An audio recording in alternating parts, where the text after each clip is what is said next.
Maybe Uncut Gems earned back some of the goodwill that Adam Sandler sacrificed at the altar of his lucrative Netflix deal and the laugh-free career lows that came with it. The Do-Over, The Ridiculous Six, The Do-Over. Maybe the world is such a hellmouth right now that 90-year-old June Squibb wearing a t-shirt that says boner donor is all it takes to feel a little better about things for a hot second. Or maybe, just maybe, Sandler's latest streaming comedy is a step up from the paid vacation of murder mystery and the high-pitched swill of Sandy Wexler. I honestly don't know.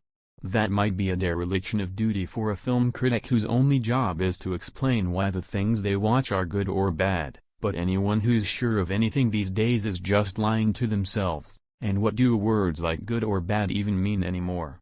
Sure, Hubie Halloween feels like it was written in the span of a single afternoon by two middle-aged men wearing gym shorts, but at least they included a scene where Liotta refers to Sandler's dim-witted hero as Hubie Dubois, a cruel nickname that spreads through Salem like a novel coronavirus through the White House.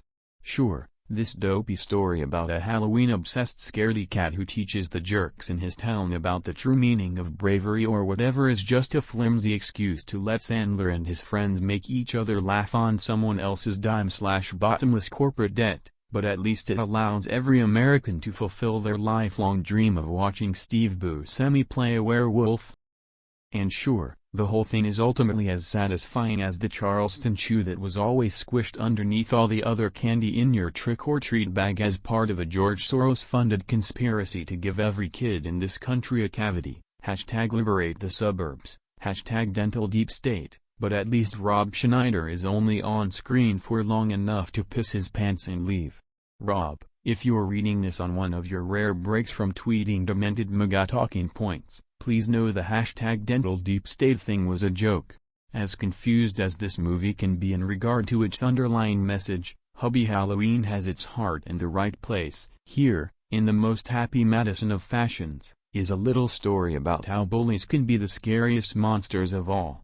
And while Adam Sandler comedies are so politically disengaged they make SNL cold opens feel like they were written by Howard Zinn, the inadvertent moral urgency at work in this one is the only semi-logical explanation I can think of for its impeccable comic timing. Not even the great, ever undecided Ken Bone could be swayed by the script's half-insistence that nice matters. But there's an undeniable bipartisan genius to the introductory gag where Hubie pauses his morning bike ride to catch an egg that a kid hurls at his head, eats it raw Rocky Balboa style, and then scream vomits all over the street without taking his feet off the pedals. This is the kind of movie where Sandler gets into two horrific cycling accidents in the opening 5 minutes, and both of them are funny. It's the kind of movie that allows him to act his way through the pain, and find new humor in the pure-hearted resilience that runs through the mealy-mouthed, neck-scrunched, talking-at-the-floor morons he's elevated into an archetype of his own over the last 30 years. Hubie Dubois isn't quite as dumb as Bobby Boucher or as deranged as whatever Sandler's character was called in That's My Boy, but he's another shade of the same instantly recognizable color. The big difference here is that Hubie, a Jew whose French-Canadian family has been in Salem since the witch trials, doesn't share the deep-seated anger that allows you to draw a straight line from Billy Madison to Punch Drunk Love. Instead, that rage is dispersed across the other people in Salem, some of whom have been picking on Hubie since he was crowned most likely to marry his pillow in his high school yearbook. It's easy enough to understand why people wouldn't like Hubie. If this were The Giver, he would have been assigned a career as a hall monitor. But the mama's boy isn't an arc so much as he's, well, it's unclear what he is.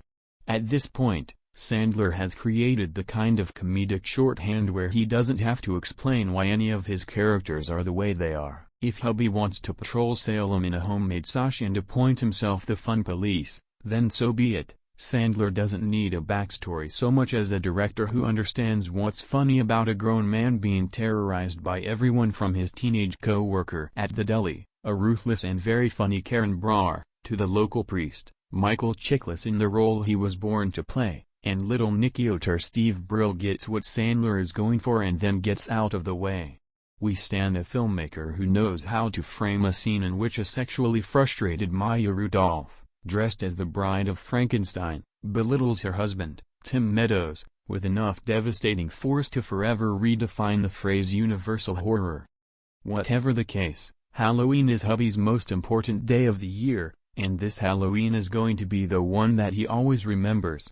It's bad enough that a psychopath has escaped from a nearby mental institution and is wandering the streets of Salem in a saw-like pig mask, and it's even worse that Hubie's neighbor might transform into a man-eating beast at the first sight of a full moon.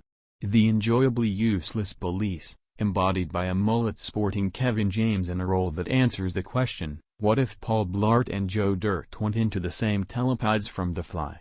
Have always treated Hubie like a nuisance, but they might take him seriously once people start disappearing. There's a ridiculous romantic subplot that Julie Bowen manages to sustain on charm alone, and a B-story about how her foster kids cross paths with Hubie at the high school dance that night. But more important, there's a scene where Squibb, playing Hubie's loving mother in a performance that, in this dumb year, deserves all of the Best Supporting Actress buzz that everyone was so quick to waste on Ellen Burstyn, says that her son has nice hair and sex hope. Squibb's job is to shout the movie's half-assed themes to anyone who will listen. True bravery is being kind, even to those who were cruel to you, but she delivers every line of moral exposition with such comic glee that you wish the script had more big ideas for her to beam about. And then there's Buscemi, in what might be his most iconic Sandler-verse appearance this side of Big Daddy, delivering the kind of scary sweet performance that crystallizes why he'll be remembered by future generations with the same irreplaceable awe that we reserve for someone like Peter Lorre.